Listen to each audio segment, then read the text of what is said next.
Chairman Crapo, Ranking Member Brown, members of the committee. Thank you for the opportunity to speak with you today. My name is Peter Van Valkenburg, and I'm the Director of Research at Coin Center, an independent nonprofit focused on the public policy issues affecting cryptocurrency and public blockchain networks. What is Bitcoin? Bitcoin is the world's first cryptocurrency, and it works because of the world's first public blockchain network. What does Bitcoin do? It's simple. It lets you send and receive value to and from anyone in the world using nothing more than a computer and an internet connection. Now, why is it revolutionary? Because unlike every other tool for sending money over the internet, it works without the need to trust a middleman.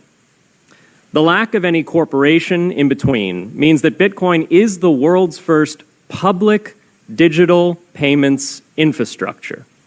And by public, I simply mean available to all and not owned by any single entity.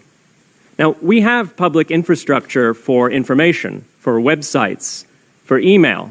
It's called the internet. But the only public payments infrastructure that we have is cash, as in paper money. And it only works in face-to-face transactions. Before Bitcoin, if you wanted to pay someone remotely over the phone or the internet, then you could not use public infrastructure. You would rely on a private bank to open their books and add a ledger entry that debits you and credits the person you're paying. And if you both don't use the same bank, well, then there'll be multiple banks and multiple ledger entries in between. With Bitcoin, the ledger is the public blockchain, and anyone can add an entry to that ledger, transferring their Bitcoins to someone else. And anyone, regardless of their nationality, race, religion, gender, sex, or creditworthiness, can for absolutely no cost create a Bitcoin address in order to receive payments digitally. Bitcoin is the world's first globally accessible public money. Is it perfect? No.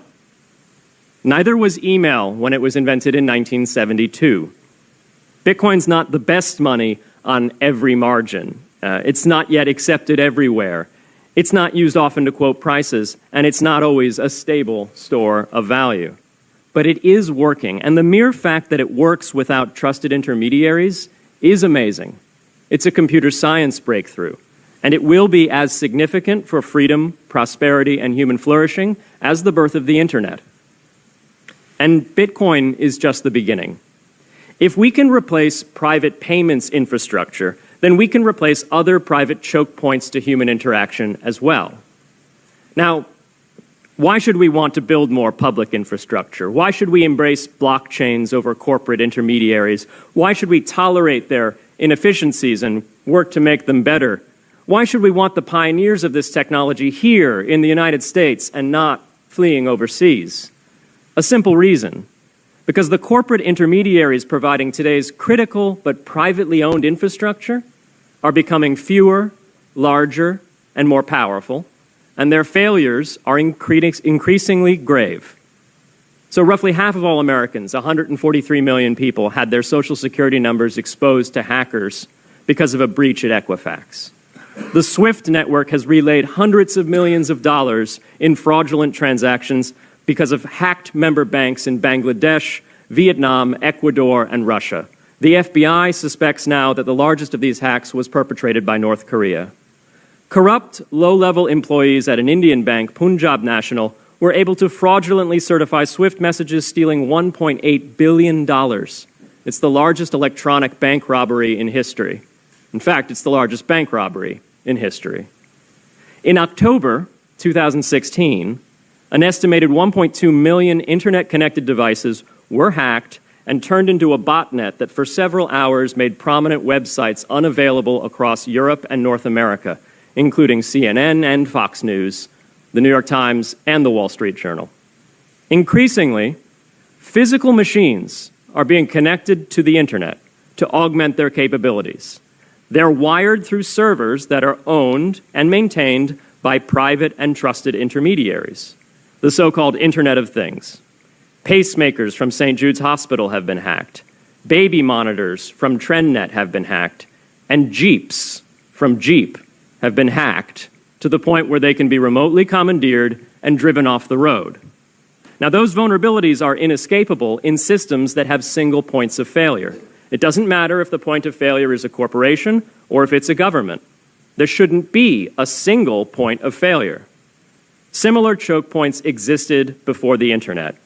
If you wanted to deliver a message, you'd have to go through one of 3 television broadcasters or a handful of newspapers. Private corporations are essential, but no critical infrastructure should rely on 1 or 2. The internet removed single points of failure in communications infrastructure and ushered in a wave of competition among new media corporations building on top of its public rails. Blockchains can similarly disintermediate critical payments and IoT infrastructure. The technology is not yet ready to answer all of those questions today, but it is our best hope.